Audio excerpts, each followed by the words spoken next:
I am Andy Green, aka Wolfmandy Screame, here for horror movies with friends. And today we will be doing a great honor of presenting Vincent Price, this amazing, transformative man. And he is the Mad Magician. Now, on day 28 of this movie marathon, if you will, I, Andy Green, Wolfmandy Screame, will take you on a journey, an illusion, if you will. For magic is based on illusion, disbelief suspended. Fall into my eyes.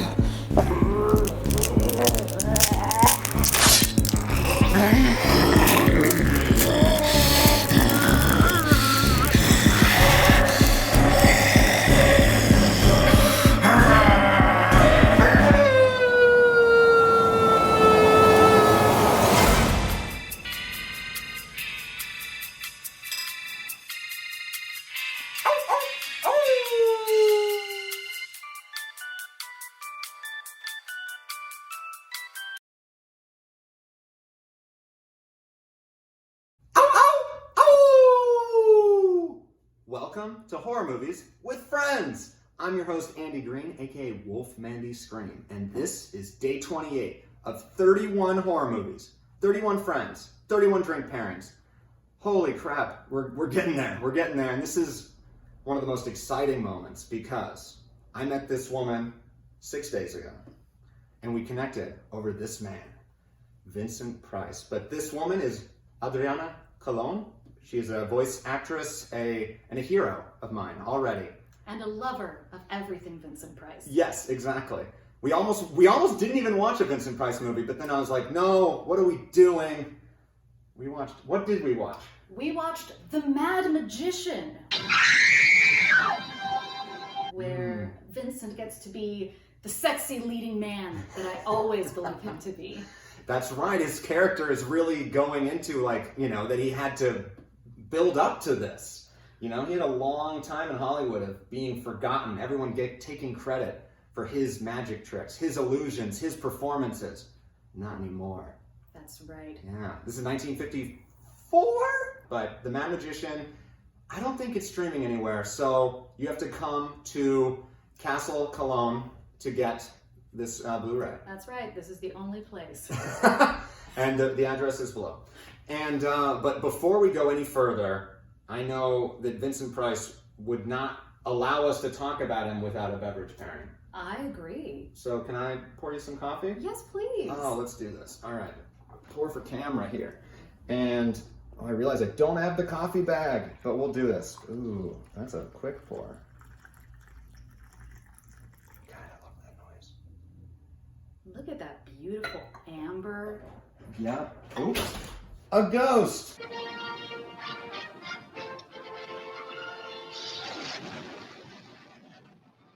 From Brandywine Coffee Roasters. Absolutely. Are they nearby, or do you get them shipped over? I'm glad you asked. Brandywine Coffee Roasters is the pride of Delaware. Not Biden, not Aubrey Plaza. It's Brandywine Coffee Roasters. I don't know. Depending on the day, maybe I'd put Aubrey. I was going to say, when you said Aubrey Plaza, I got a little nervous for you. But yeah, well, she's probably number one. Then Brandywine, and this is a Panamanian coffee, and it is Halloween night 2021. Oh, that's another haunting happening. This is a spooky time. It's really a scary time. Mm-hmm. Yeah. Well, cheers. Cheers.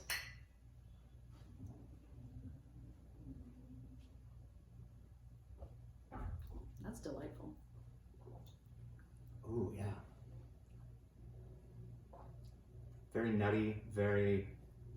It feels on the lighter side. I'm not usually a coffee, taster. You just normally inject it into your veins? Normally I guess there's some sort of milk in there, you know? But this is... Is this going to be okay? This is going to be good. And I would say it's light and drinkable, which is not necessarily my first instinct when I think of freshly brewed hot coffee. Right, normally it's going to be maybe too intense or you need the milk. But this one has character, this one has flavor. I don't know if I taste Frankenberry, I'll be honest, Brandywine, but that might be my fault. I feel like I smell a little bit of the spooky berry. Yeah. Well, this is, okay. What Vincent Price movie does this coffee remind you of? Ooh, if I had to pick one, the easy one is, we just saw The Mad Magician. Right, I was gonna say House of Wax maybe, just because of the warm, melting sensation. I feel like I'm in the crematorium right now, by the way. I don't know what is happening, but I think it's probably the hot coffee and then I'm wearing pants. So, I'll do it for you. Yeah, never wear pants. That's the message of The Mad Magician. Yeah. Thank you for bringing the Blu-ray, straight from Taylor's collection. So when did Vincent Price become like this god for you? Or this hero, this idol, this sex symbol? Stop me when I'm wrong. It was actually during the pandemic, as Taylor was building his library of Blu-rays, and more Blu-rays started to take over our living room, that we realized I'd never seen a Vincent Price movie, or at least not being aware of Vincent Price, right? As a folk hero. Right, because you hear, for example, that he's the voice at the beginning of Thriller, right? Darkness falls across the land. Right. So we all know Vincent Price, but do we really know Vincent Price? Ooh, and I think we do. That began... I don't know if that was Vincent, wasn't. Continue. But we do. So I feel like, gosh, I think we might have started with his like Edgar Allan Poe adaptations that he was in. And from there, I couldn't get enough, personally. And this one we chose because he has this very... You describe it. You describe what he's wearing. He's working some iron in this movie. This is what Arnold watched before he pumped iron. He is striking things on an anvil. Like, we're talking real blacksmith stuff. And he's wearing this like bodice ripper, like open Fabio-esque white shirts, and and you can see. I thought we could see his biceps. We got like half a bicep. Oh, but half a bicep of Vincent's 6'4". A 6'4" bicep is. That's how math works. Yeah, I mean it's proportional, right? Mm-hmm. Yeah, his height.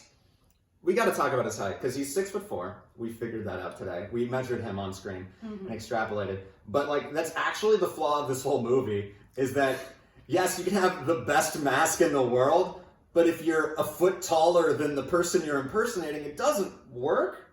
Right. People definitely give a lot of grace when it comes to believing that he's melted into these characters, his competitors. Well, and maybe that's because he is such a good magician. He is such a good performer that they want to believe him, and so do we. Yes. And so, I mean, we can do a brief summary of the plot. Basically, this guy is Gallico, Don Gallico, Gallico the Great, or at least that's what he wants to be, but... That would be his name if he took the stage as a magician on Broadway. However, in a sadder time in his life, he signed a contract with Ross Ormond. The devil. That's actually more Renaldi, but anyway.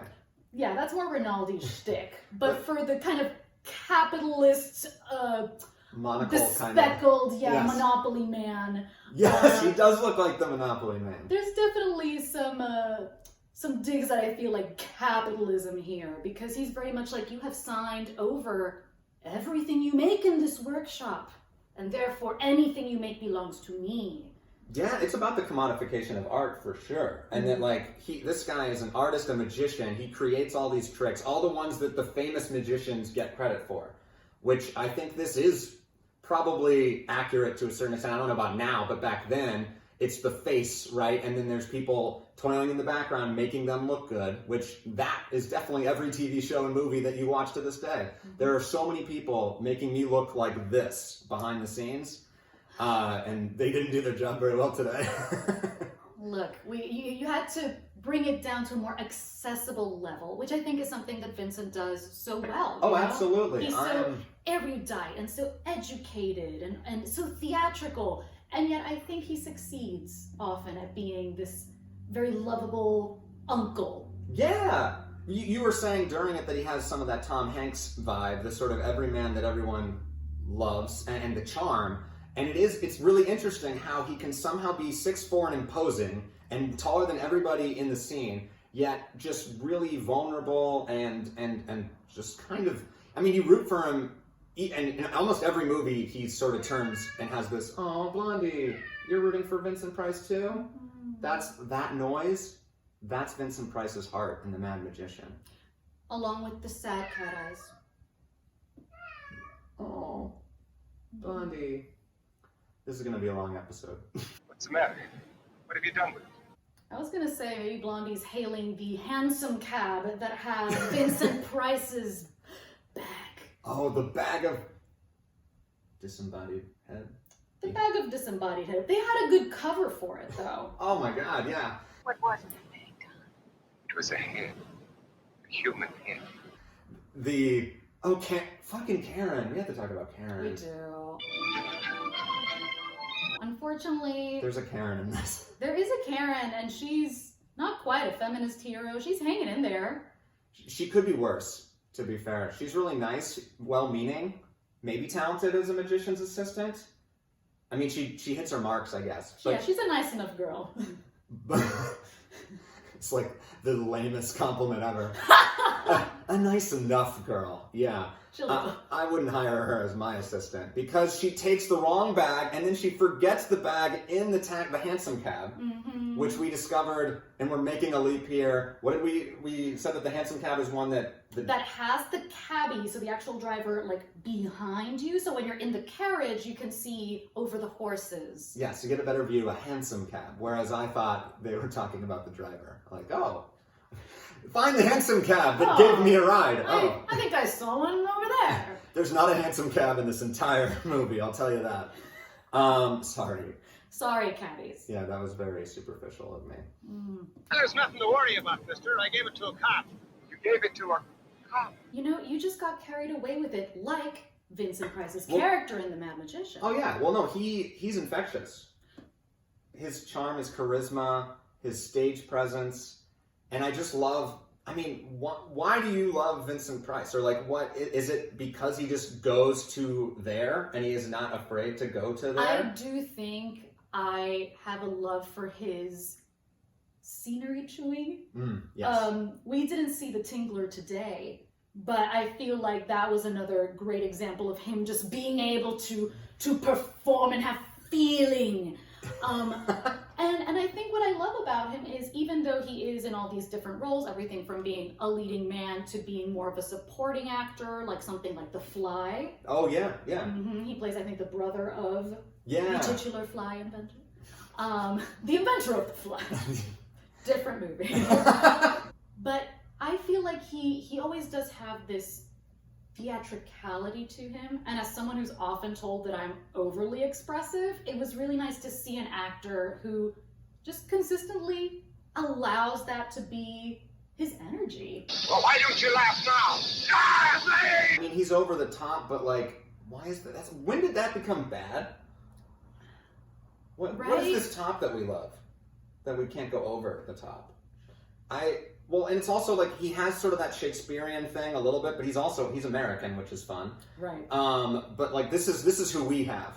This is our sort of, but because he does get to do Edgar Allan Poe rather than Shakespeare. Right. But like he has that same sort of vibe, and to me, I really wish he had been around when we had all these fantasy superhero franchises that get to, because he'd be so good at saying expository dialogue, like how like Anthony Hopkins and Ian McKellen and like all these incredible actors. I think Vincent Price was born to do that, Absolutely. And I mean, it's not like he had a poor career with not doing that. He got to do an incredible career. But yeah, I would watch a Marvel movie where Vincent Price was Loki. Oh my god, or Doctor Strange. I feel like he just is, like, that would be way insane. I was gonna say, if you wanted to see him as Doctor Strange, then you might as well watch Dr. Fives.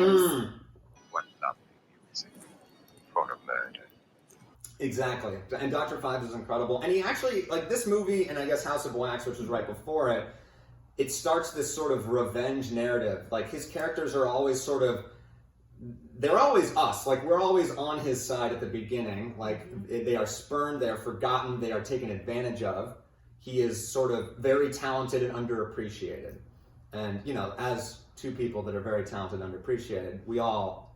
Yeah. Step it up, Yeah. audience. Lavish us with praise. Lavish as I knock over everything. And so, but then... Basically, he reaches that boiling point. The crematorium gets to 3,500 degrees. Indeed it does. And then he throws someone in there. But there's something about that I appreciate, because, you know, I'm not going to ever murder someone, but it's nice to, like, I get to see Vincent Price do it. And that's cathartic for me. Is that weird? Hugely. No, I don't think I thought you were going to judge me. No, huge. I mean, and like you said, we have this film, which is this kind of revenge film. You also have Theater of Blood, where he literally plays a Shakespearean actor who is not given his due by the theater critics. So it does kind of start this, this cultural moment where he is... The fact that he's kind of classical and antiquated is being used to an advantage. Oh, so in a way he is representing like an earlier era, and then hits sort of his last gasp, or like, I was underappreciated in my time. It's like a Western cowboy sort of like being like, don't move on without me. You know, like, we only care about John Wayne, but there was, XYZ cowboys. But, I mixed the genres there, but I think that something like that. I would say so. Yeah, no, where again, he has a sensibility that is very old-timey. So then how do we make it relevant to nowadays? And we were also talking about how there were recognizable elements in this movie, that it was 3D. Oh yeah. So we had a lot of gags going towards the camera. Oh man, like just if pour my only. coffee. Yeah.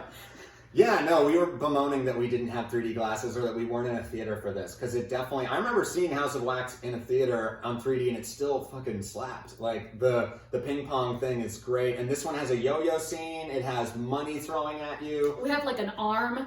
Oh, yeah, an extendable arm was great. And then, water shooting out. And I wondered if maybe we even got some splashing in the audience. Like, I feel like... That would have been delightful. Why...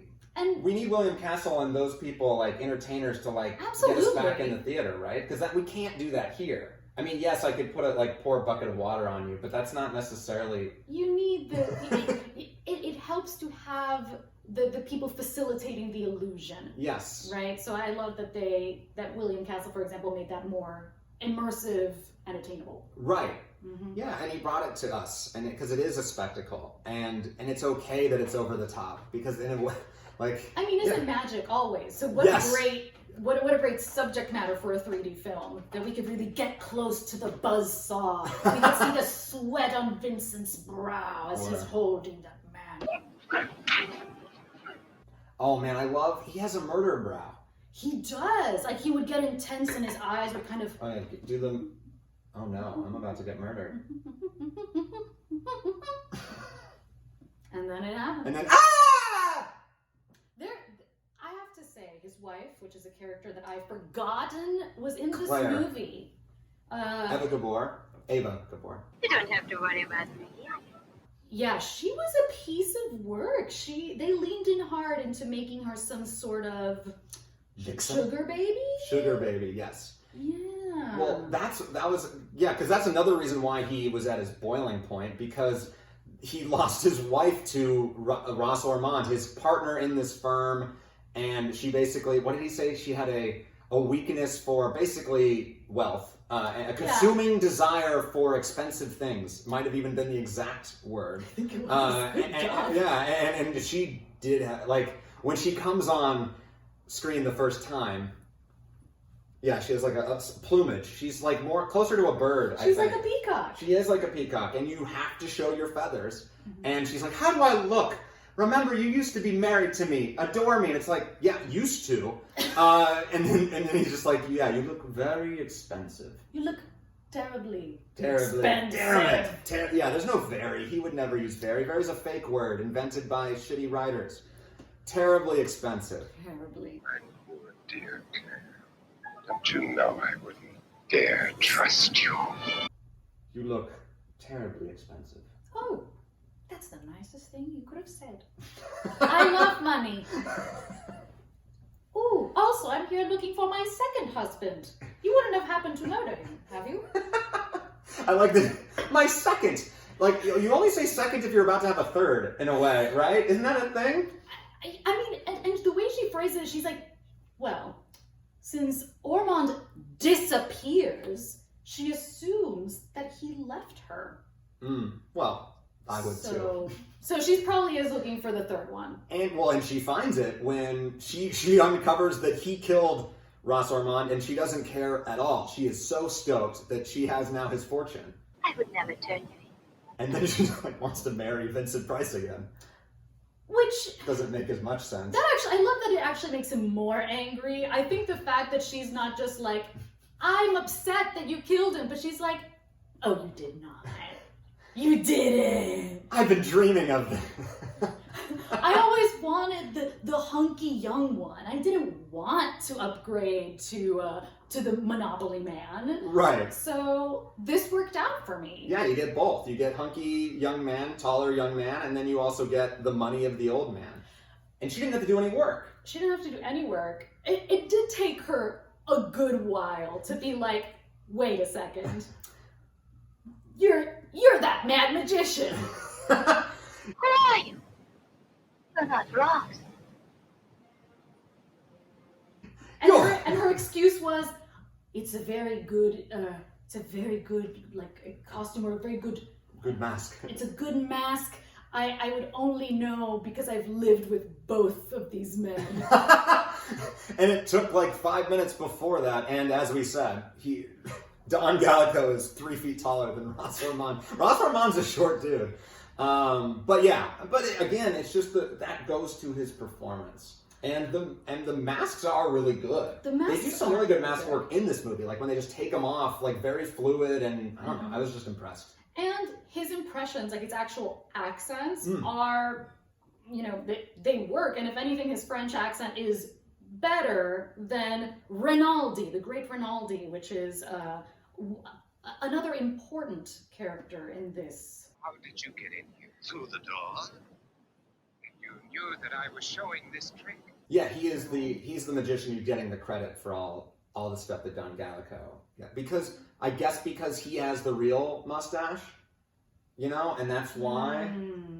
But I think, and we said this when we were watching it, that Vincent Price as Renaldi looks like Bela Lugosi, and I don't think that was an accident. Like, it looks, that plus Satan. Right, because they do give him the very traditional Lucifer like goatee with the little mustache. Yeah, wispy French one.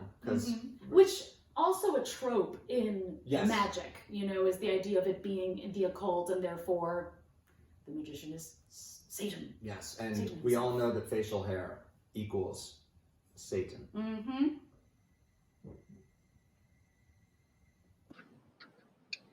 I have to say, so early on in the movie, we get to see Don Gallico getting ready for his, kind of Broadway preview, it looks like. Yes, he's testing the concept. Lady in the Bus Stop, right? Or is the second Lady one? in the Bus Stop. Yes. You're right. And we get to see this moment where he's directing this orchestra pit. And he's like, we crescendo. And then piano, piano, piano. And then he starts giving his speech. And I thought it was so delightful because you got to see him, like, as a performer. Yes. And I do think that there's a delight in that. I think he very much was an artist, and I think why we respond to Vincent Price, and I wasn't a theater kid, but because I was too afraid to be. You were afraid to be sensitive like Vincent. Exactly, and I think when you see him, he is just the most theater kid. I think he was just like prancing around and just playing, and that's what he's doing now. And it's just really fun. And I think everyone else plays with him too. Like it's hugely, yeah. I feel like, I mean, I was enjoying Renaldi being dastardly, and seeing Vincent's eyes as he's like, "I will wear your skin, I will wear your coat." Your smoking jacket. There was a very nice robe/smoking jacket after Renaldi's show, so keep an eye out for that. Yeah, and we are going to find each other smoking jackets. This is matching ones, absolutely. Yes, exactly. That's now the new goal of this friendship, which has taken on a life of its own. It has indeed. We've talked about making a recipe from Vincent Price cookbook. Cut away here. That's right. He published a cookbook with his first wife. Speaking of second. His first wife, where they collected recipes from some of their favorite restaurants around the world. So he actually, like, can you imagine? That's the best. You dine at nice restaurants, and not only that, but you're like, could we speak to the chef? Yes. I would like his recipe for my book. Wait, Vincent? Oh yeah, please. Totally, yeah, please. Here's the. It's a way to pay homage to like your favorite restaurants, and also like as a traveler, that's just so cool too. It's like a travel book, cookbook in one. And you're sort of respecting different cultures and chefs, I'm assuming. Totally. Yeah. Interestingly enough, I'm from Puerto Rico, and Puerto Rico is featured under the header Mexico. So I was like, wait a second, what's going on here? But he actually has a little introductory note where he talks about how Latin American culture shares, a lot of the Spanish influence, and that he knows it's not Mexico, but, bringing it together here. He's like, I tried. It was a little complex. The publisher was like, no, you can't separate. That sucks, but yeah. Right? I mean, he could have put it under US, but sorry, guys. Yeah. And this one, we're chilling with Mexico. Well, but I guess in that scenario, what his effort charmed you in that. It did. He acknowledged it. It was more of like a cultural note in terms of we're keeping some of the familiar flavors together. See, always a charmer, always very polite.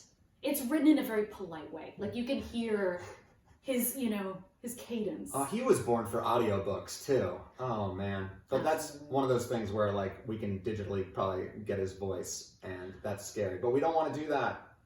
We don't. We will leave mad magicians where they lie. Yes. In scary haunted tombs. On fire. Oh yeah, he has a fiery death in this. I have to say, if you have a fondness for tombs, his filmography in general will feature lots of intombing. Tomb heavy catalog, this guy. This is true. He's a very I mean, Dr. Phibes 2 takes place primarily in a crypt somewhere in Egypt. That movie is insane. I prefer the first one, but the second one is better.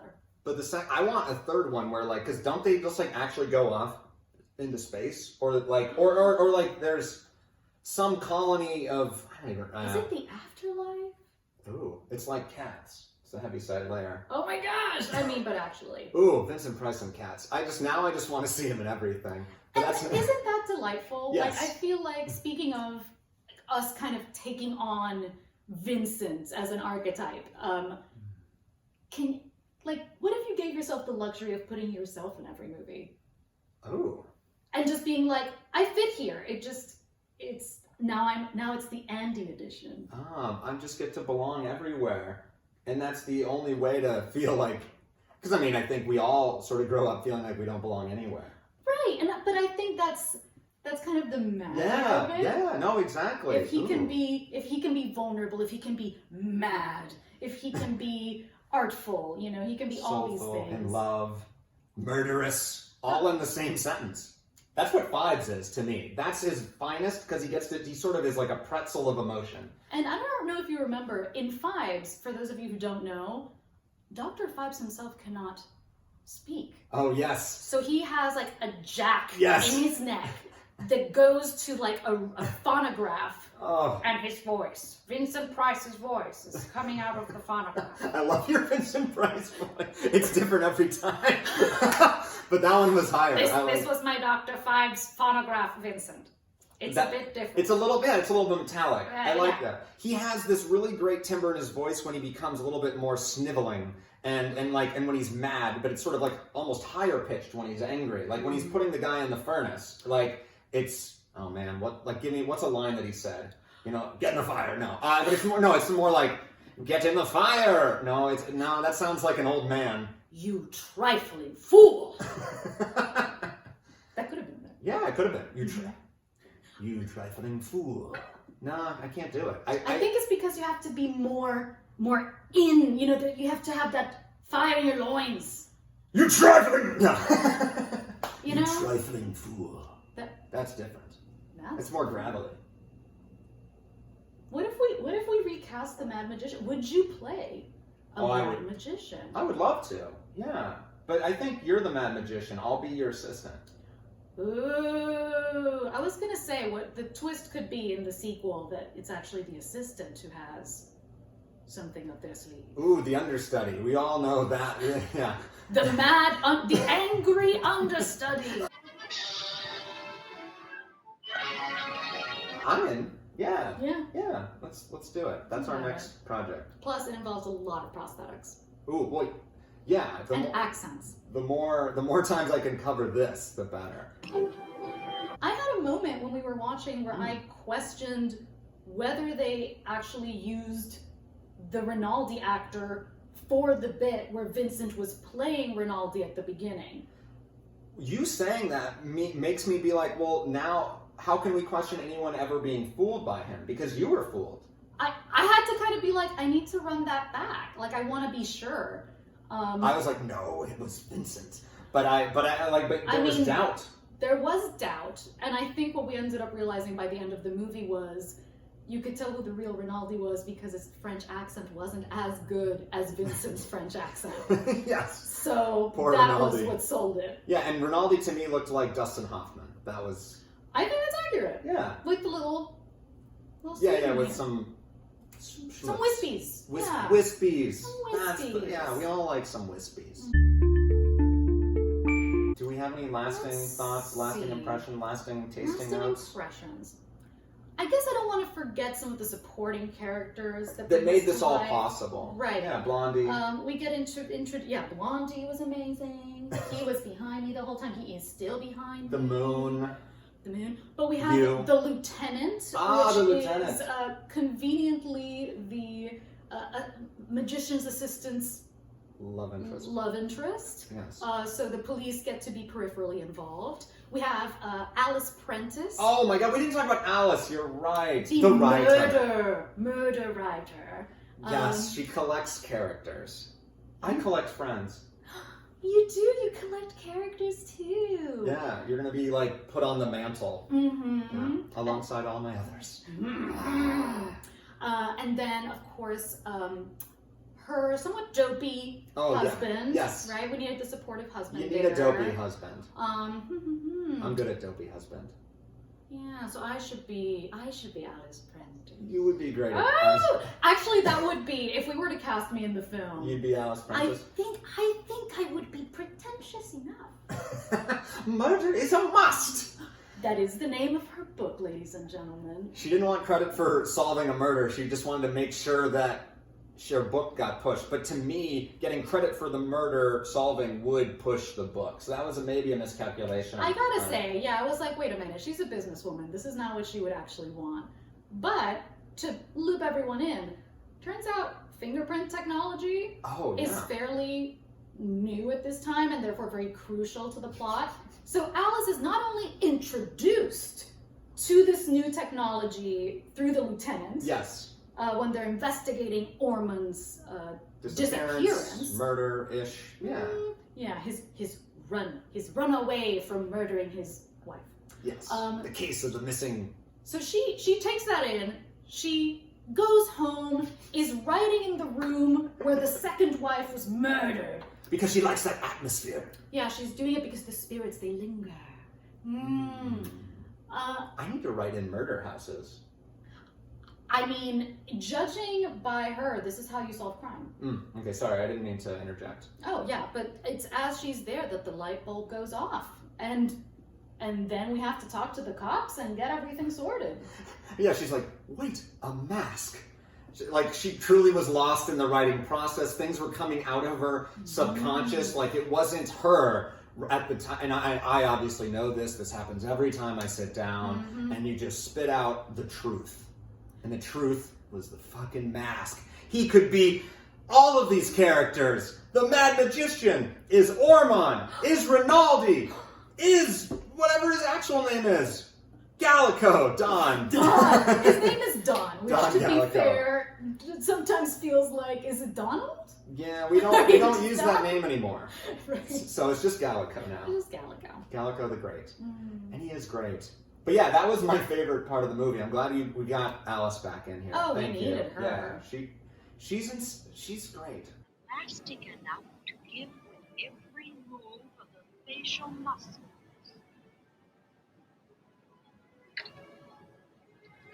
Frank, I've got it. She's one, like, it's a tight plot, you know? There's like 6 people that matter, and they all get to shine, I think. I think so too. I think we have some really fun moments with all of them. And they all get to be equally perplexed by how tall everyone suddenly is in their life. And with fingerprint technology, like the chief of police is just like, with this new technology, you'll make a fool of us. But like, it was really fun because clearly this was like hot off the presses. Like someone probably had just gotten convicted because of fingerprints like the year before, and like the first time ever, and like it was introducing audiences how to even do it. Like, do you have an ink pad? And then like That's right. index finger first, middle finger, and then it was just nice being walked through it as like a time capsule that was really cool. Absolutely. And you have to give another nod to Vincent for his thinking performance as his fingerprints are being taken and the ideas brewing in his mind of how he's going to get out of this situation with the police. Ooh, in 10 years the movie would have had his voiceover. I don't think he can see what I am about to do. And then you know, like, yeah, exactly, which is like, oh. There was a karate chop. Oh yeah, that's right. You don't look expensive enough for me. Thwack! That's right. That's the moment in the film where I was reminded that Lee Van Cleef, another very classy and very dashing actor who I may have a crush on, insisted that he would never smack a woman in a film. He does not touch women. Only children. Only babies and animals. Only the cutest. But I will say, it That is shocked really nice. me to That's see really nice. Vincent Price hitting someone. It actually kind of took me a moment. It's like, oh. Did you like it? No. No, it wasn't. Don't good. be mad, Vincent. No. I'm sorry. Do you wish that he had had the integrity to be like, no, I do not hit women. I only murder them on camera. Only if I choke them. And to be fair, we don't see him murder women on camera. No. And in fact, There's only that one. was the weirdest choking. Because we see him going to choke her, and then we hear her screams. And then she's dead immediately. So, it's very confusing murder. Alice, she figured it out, though. Alice is a smart cookie. That was, I mean, and yes, it's the 50s, so we can't sort of see the murders, but as my, demented brain, I'm sort of like wanting to see the saw cut through the boss, you know? He deserved it. And He was mean. And I wanted to get it. Well, imagine the 3D version of that with the blood just whoosh. Is that too much?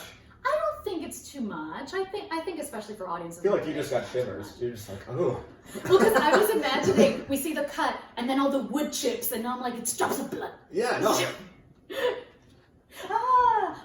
Wait, and the film is black and white? It is. Ooh, so the blood would just be dark and like, dark and shiny. Ooh, but what if they had gone to color in that? Like Sin City. Oh, now that's a crossover. That's a crossover. We'll put that in for the underappreciated understudy. Oh yeah. That'll be part of the bit. Oh man, we have a lot of ideas. Look, I'm just saying, we could hit it big. Just sign this here contract, giving me the rights to everything that you do from this point forward. Well, as I have no other means, and I need to make a living, I am forced to sign here. I will not regret this. Excuse me as I take your dreams and your wife. And that was my impression of, I was gonna say. Oh no, you Well, look so dejected and sad. It takes over your brow. This is my vulnerable Vincent Price. He does not have to perform for your comfort. You know? He's just being authentic as a performer. I mean, I was actually legitimately concerned that you're gonna steal my wife and my career. I mean, you did sign. I mean, I gave it away. No so it's my backsies. fault. You know? Yeah, sorry. It was a hell of a deal for you. I'm not sure what I... Yeah, what were you thinking? It was a mistake. And so don't sign contracts. That's one lesson. What other lessons? Yeah, don't be destitute enough to sign away. Yeah, no, keep every your art. creation. Keep your art. If you can. Don't fall for people that are... Materialistic? that have a consuming desire for expensive things. No matter how terribly expensive they may look. Yeah, well, because that comes at a price. Indeed it does. Yeah, you gotta just look cheap like me. Problem solved. Done. Adriana, I think I've had the best time. Me too. We can keep... next time we should just act out the movie. Can we do that? Yes, Just absolutely. get the script. Look, if you can just get something 6'4", like a 6'4" tall mannequin to be Vincy. Oh yeah, we need the now it's just like a tennis ball that's 6'4". I need for my the CGI. eyeline. Yeah. I love that. But yes, and thank you for indulging my love of Vincent Price. This is all about indulging. That's what this is. And indulging in friendship. And new faces and friends. And Vincent Price flavors. is an old friend of mine, and you're a new friend now, and that combination, new flavors, He brought us together. he did. And thank you all for watching. Thank you for being here. Thank you for having me. Yeah, and what is my next adventure? My next adventure, I think I've said this 3 times because it keeps getting pushed, but this time, I believe it will be 2016's The Love Witch, directed by Anna Biller, with my friend Alyssa Onofrio, Crypt TV producer and artist. And I think I might get murdered. We'll see. I was gonna say it was nice seeing you. In case this is the end of our week-long friendship. We had a good run. We did. It was Vincent was there. Yeah, maybe you can take over for me in the afterlife. Yay! Finally, my chance. And as always, I've been doing this for the cause, the greatest cause, Trevor Project Fundraiser. They dedicate everything to LGBTQ plus youth and crisis intervention and suicide prevention. There's not anything more important in my mind. And I'm doing this for a friend that would have fucking loved to have been on the couch with us during this, and I think about him every time. So this is for you, Chris, and everyone out there also who's missing a friend, missing a family member. I don't know. Just remember. Take care of each other. That's what Vincent Price would have wanted. Indeed. Cheers. Cheers, audience. Cheers, friends. Let's howl at the moon for the friends we miss. Indeed. The friends we wish were here to see this.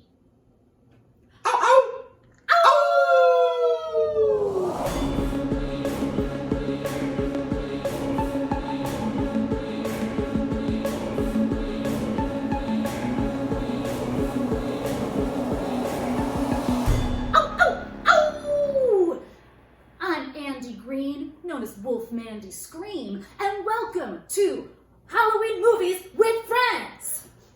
No, it's horror movies with friends!